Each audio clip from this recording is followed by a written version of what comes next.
It's been a while. I had enough time to travel back home to Chicago, get a haircut, host a bunch of people from all over the world, and not read as much as I wanted to. But we're back. And I decided to film a little video continuing series I'm in the middle of.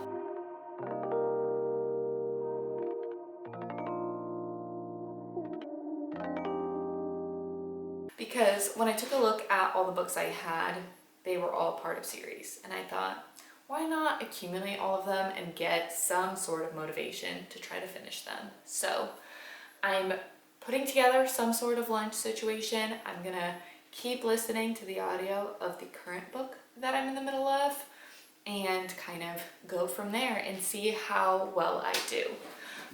The book that I am currently reading is The Inadequate Heir. So this is book 3 to the Bridge Kingdom series, and it follows a different couple.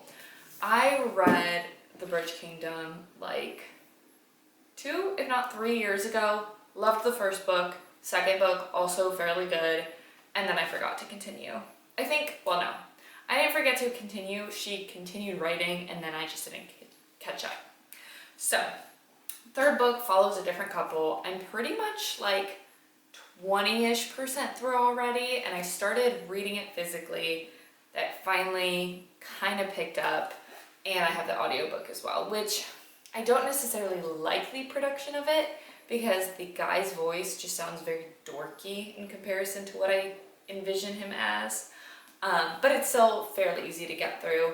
I am finding that some chapters have been very redundant, like it's her point of view, then his point of view of the same thing, then her point of view of the next scene, and then his point of view of the next scene as well.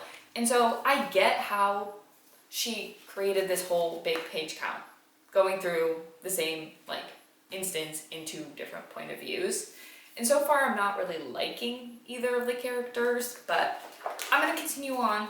My bestie said at some point there's a huge twist, or that had her jaw dropped.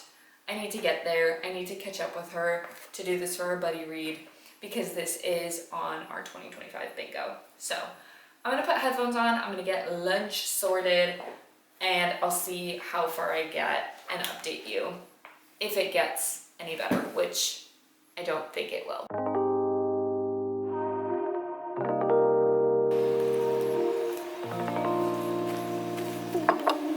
Hey guys, I'm outside now with all my crap and my lunch bowl and my book. I forgot my work phone. That's okay. I've got my little lunch bowl. It's just a mix of things that were in my fridge/freezer because I didn't meal prep anything today. But we've got rotisserie chicken that I shredded, frozen veggies, quinoa, fried onion, I think a pepper in there, and ranch on top. So I'm gonna eat this, I'm gonna read this, and I'm gonna soak up the sun for my lunch. I'm at like 24-ish%. I made it through a couple chapters while cooking stuff up. I'm at the point where they're already sleeping together and they're obsessed with each other. And again, I'm not feeling it. I'm not feeling anything. And I still have so much to go. So, TBD on this. Yeah, I'm switching to the physical book now. I'm gonna eat, I'm gonna read, and that's that.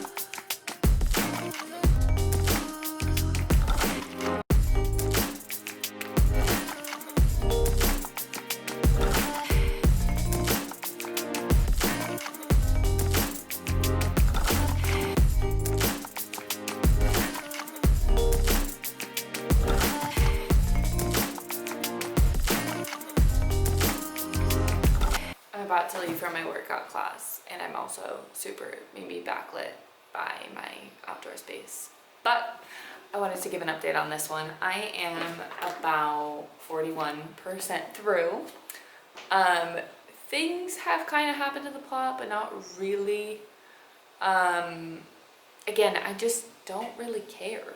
I still don't care about any of the characters. I don't care about what's happening. It's kind of a recounting of the Traitor Queen, which I truthfully do not remember the plot of, but my bestie said it's basically the same thing. We've got Aaron showing up here, which is our main male character from the first duology, and that's about as exciting as it got. The characters care about each other so much, but it's kind of a forbidden love done in not a good way, so I'm just like, I'm pushing through this. Eve, Jenny on the next day. I think I've continued reading The Inadequate Heir. Yes, I brought it to the bathroom. If it coincidentally falls in the toilet, not my problem. I'm about 50-ish% through. I'm also getting ready to tan outside. So I'm gonna put some sunscreen on my face and my shoulders, but I could not be stopped. So I'm just gonna give you an update while I do all this. I'm 50% through. We're at a part where they have, I won't say who, some people have 2 prisoners, and they really have a pretty prominent stronghold with the prisoners that they have.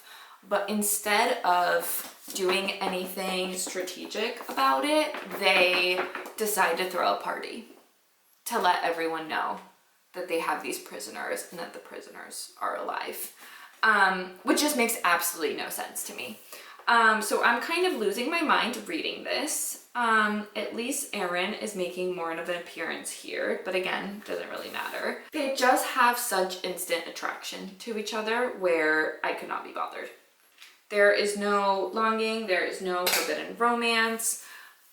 Something happened that I think could drastically change their relationship, and that person is just too scared to tell the other, which I hate that miscommunication trope, because you know it's kind of gonna blow up in their faces later on, and they just don't care. So what I did instead of reading this yesterday, so I did listen to the audiobook a little bit, and then after that I started rewind it back.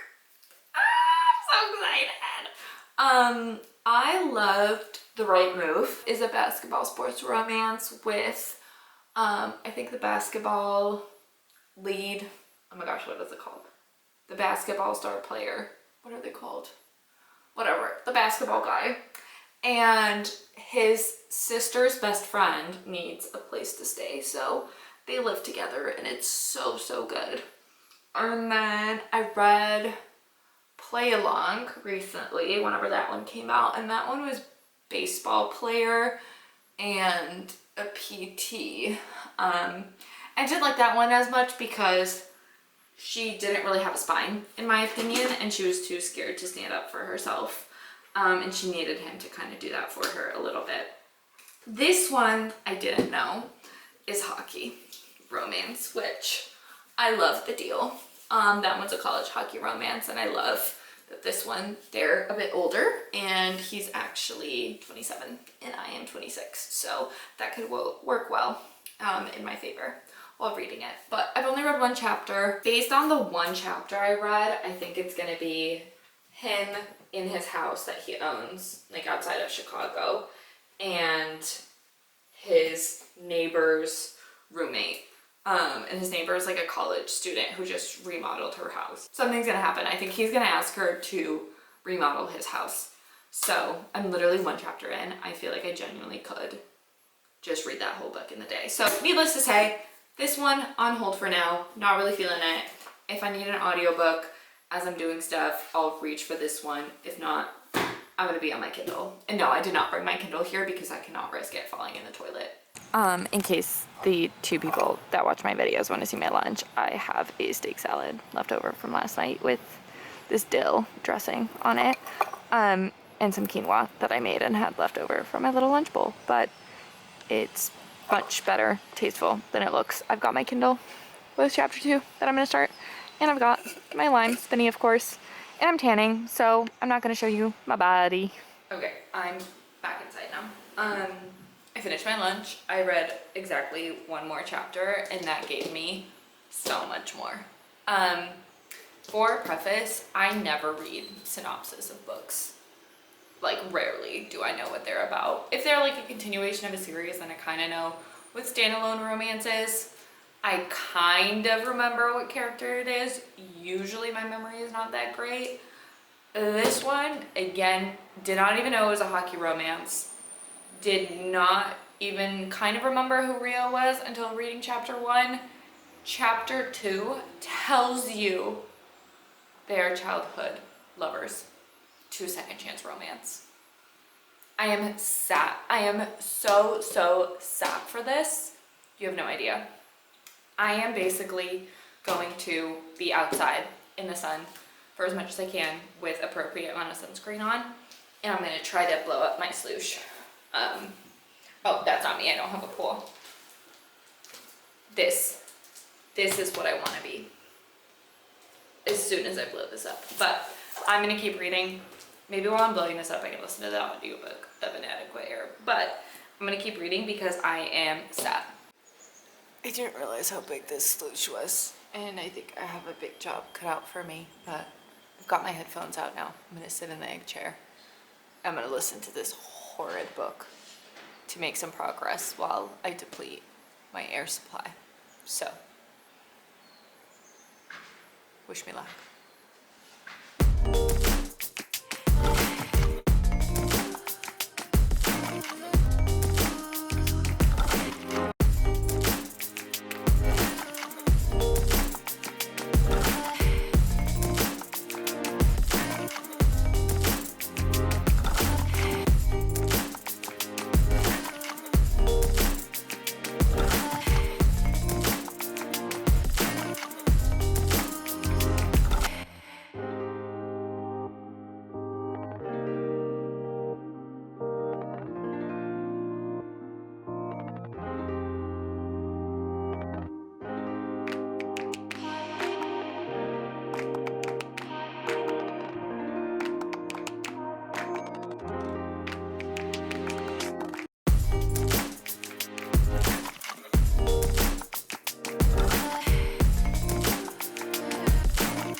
Oh my god, I think I need a break.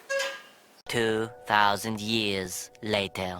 Guys, I may be on the verge of fainting, blowing this up, but I literally cannot wait. This looks so inviting, and it's so hot.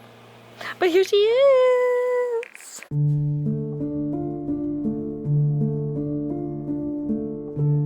I needed to give a quick update for the Inadequate Heir because this part had me laughing out loud. I don't know why they have just like a little snippet of sound in the audiobook, and I'm gonna insert it here without like any spoilers. Like, I'll remove the person's name and what happens, but I was dying laughing. It is literally supposed to be such a serious moment and like kind of a twist of the book, but I could not take it seriously. It was so funny. So here's that. I hope you enjoy as much as I did. He reached, his fingers brushing the leather of his boots as his plunged from sight. Hi, you joined me in the yard. Excuse the construction outside if you hear that, and it's so sunny. But it's so nice outside, so I don't really want to be inside. But anyway, it's been a couple days, so I have a little bit of reading updates to give. I did end up finishing the Inadequate Heir. As soon as I finished that, and the earliest that I could do so, yeeted that back to the library, so it's gone. I'd say that I've determined to completely DNF this series, which I'm a bit sad about.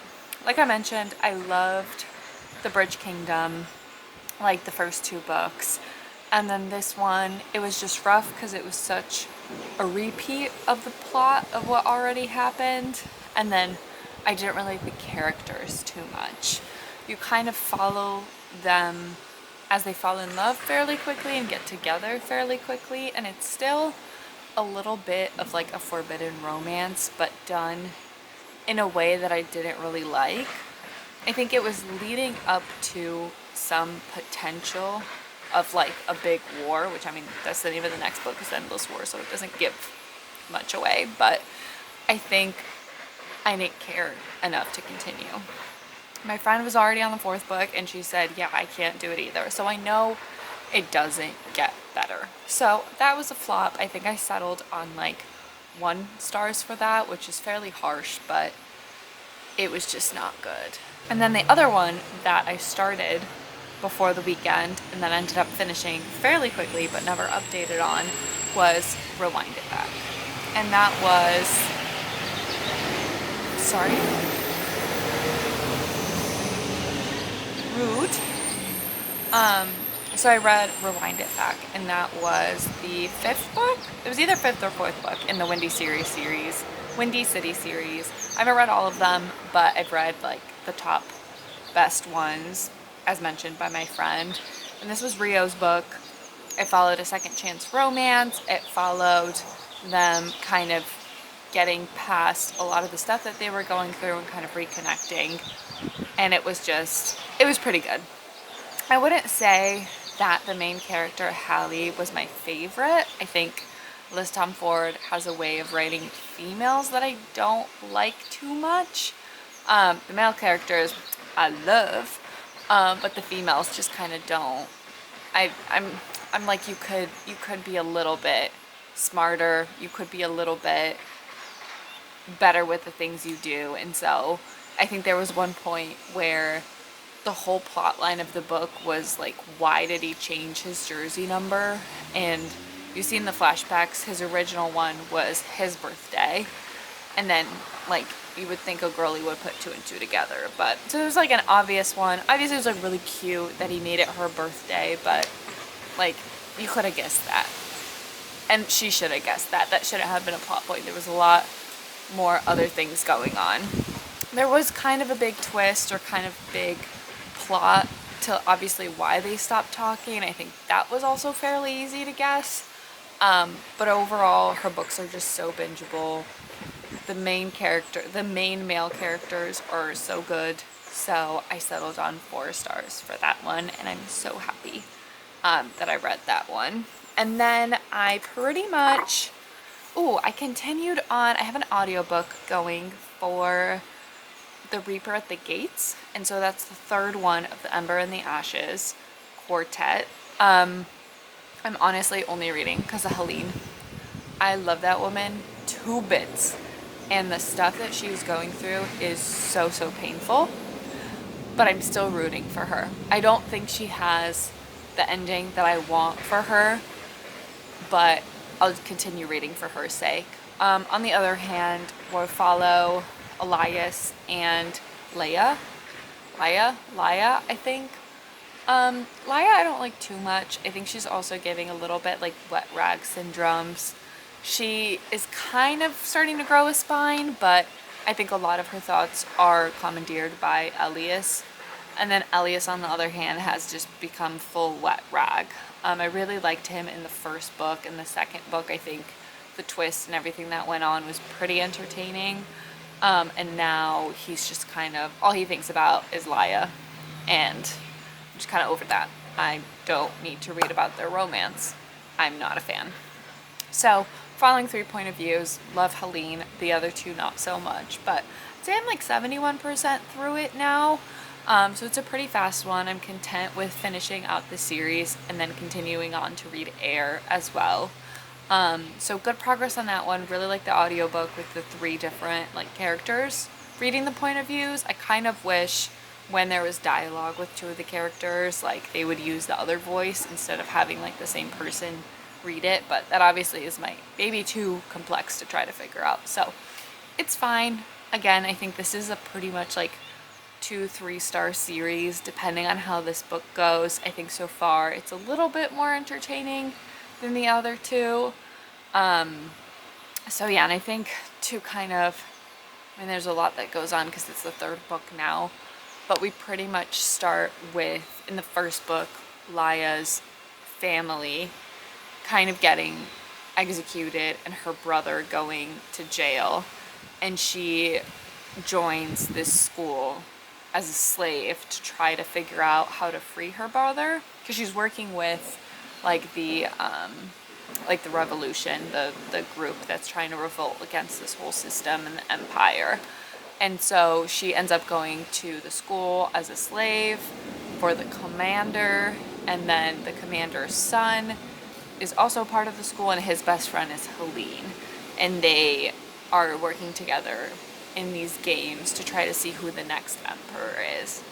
And that's kind of the plot of the first one, and then it obviously like progresses through there. So I'm doing fairly good on that series. And then one other one that I picked up from the library was Sunrise on the Reaping. This one is obviously Suzanne Collins' new release, and it's a lucky day one. So my library actually holds some new releases where if you're lucky and you go in person, they hold them so no one can put a hold on it. You go and just check it out, and there's no other wait times on it. Usually my library literally has no one checking these books out, so I can get new releases fairly fast. I did end up getting the audio for this and the ebook fairly quickly as well, just with the hold times and when I placed it, because I was so excited for this one. I read of Songbirds and Snakes recently, because I kind of held off on going back into the series because I wasn't sure how I would like it, and I read mixed reviews of that one. I personally really enjoyed it. I gave it 4 stars, and I was so excited to dig into Haymitch's story, which is what this one follows. I'm not too far in it, so I'm about like here.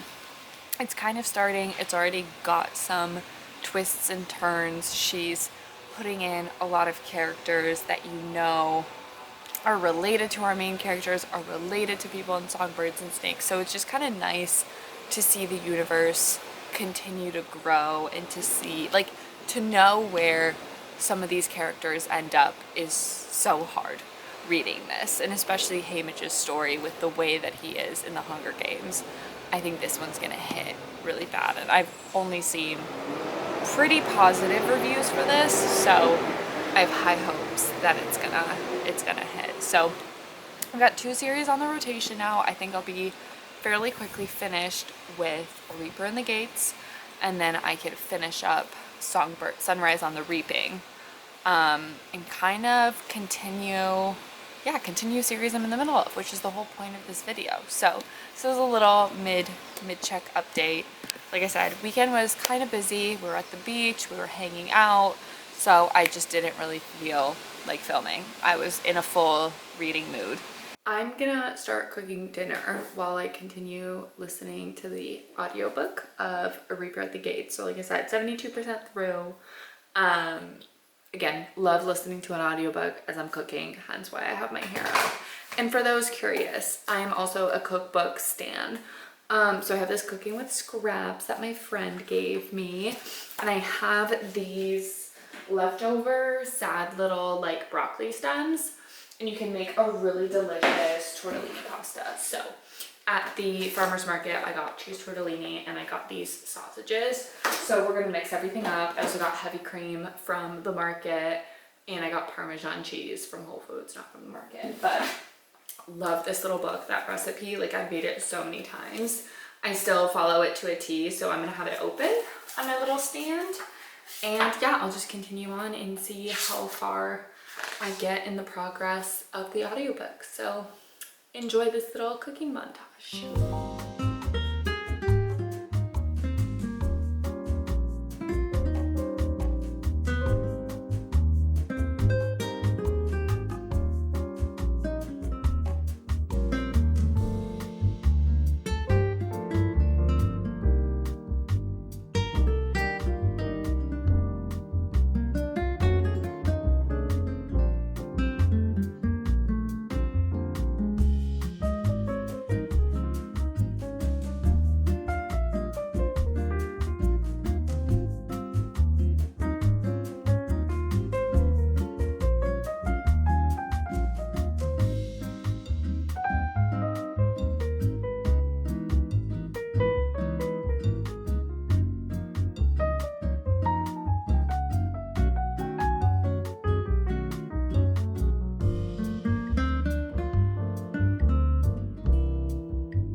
Continuing Sunrise on the Reaping, it's getting good. We're getting to the arena and kind of the Hunger Games piece. You're starting to see a lot more of the games as we're used to seeing them from like Katniss's perspective. So again, it's interesting to see the Hunger Games in different snippets of time from like Snow's perspective, now Haymitch's, and then obviously knowing how it ends up unfolding with Katniss. So I made progress on that.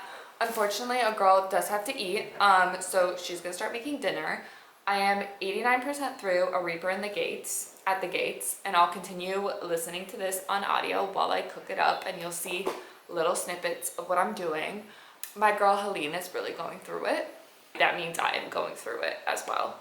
I stan her this whole entire series, and honestly, Saba Tahir has some guts.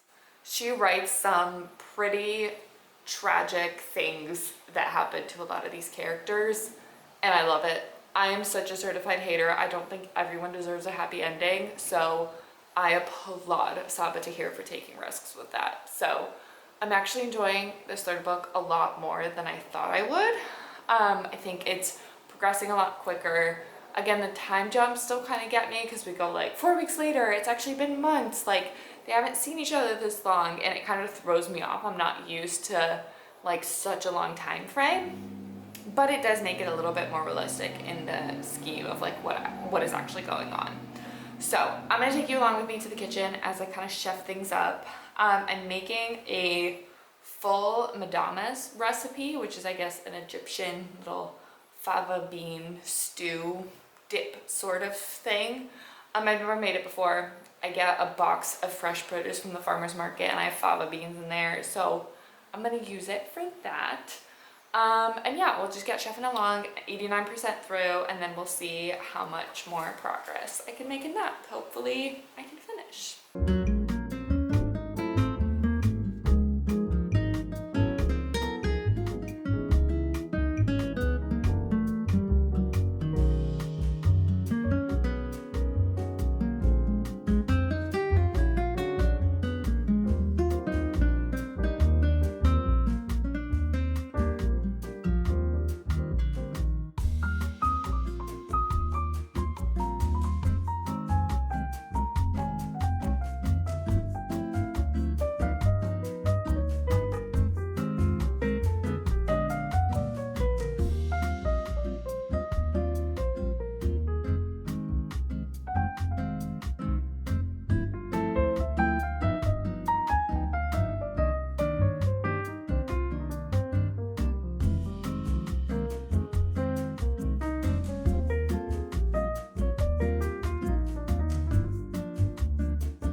Getting ready for my bar class, hence the workout outfit, but I just finished The Reaper at the Gates like 2 seconds ago. I mean, you just saw that clip, and it was so good. I think the series gets so much better as it goes along. I stand my girl Helene. I think all the other characters are starting to go through it as well. Obviously not to her extent, but still, I'm at the edge of my seat. I think I'm gonna settle on 4 stars for this one, because I did like it so much more than the other two.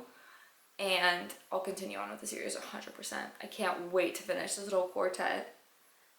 I think though, when I come back and finish up dinner, I'm gonna listen to Sunrise on the Reaping, because I have the audiobook for that as well. So I'll get going on that one. And then once I finish Sunrise on the Reaping, I think I'm gonna go back to Ember and the Ashes series, because I have the 4th audiobook for that as well. So Oh my gosh, I'm just bewildered at how the table is turned and how much I actually am enjoying this series.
I'm in front of my garden now.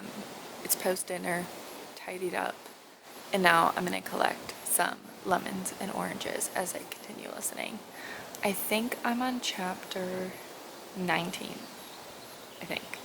Someone died, which, surprise, surprise, it's the Hunger Games. Of course they do. I've got my headphones, I've got my bag for my little collection, and yeah, let's harvest.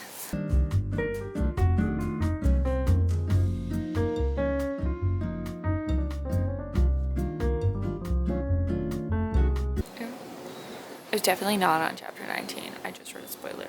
Oh, Jesus. I looked at my book and I'm on chapter 17, so I just pulled myself 2 chapters forward, but that's okay. Nonetheless, let's go.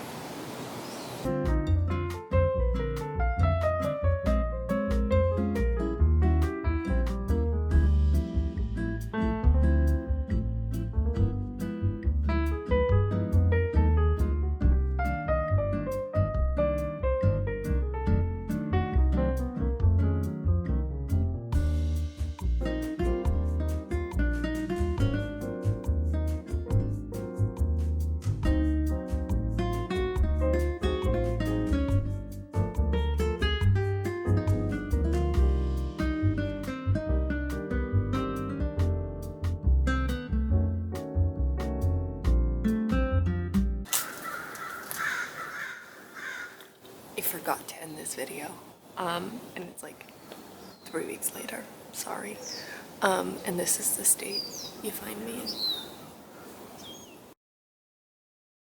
I'm sick, I traveled, but I did finish Sunrise on the Reaping. I think I gave it 3 stars. I thought it was very mid. I ended up not liking Haymitch too much. I think he was a very two-dimensional character with not much variety to him. So yeah, I did talk about that a little bit in my wrap-up, but I hope you like this video. I looked a lot better in it than I do now, and I felt a lot better in it than I do now. But that's that. I feel happy with the progress I made in continuing those series, and stay tuned for some more stuff. Bye!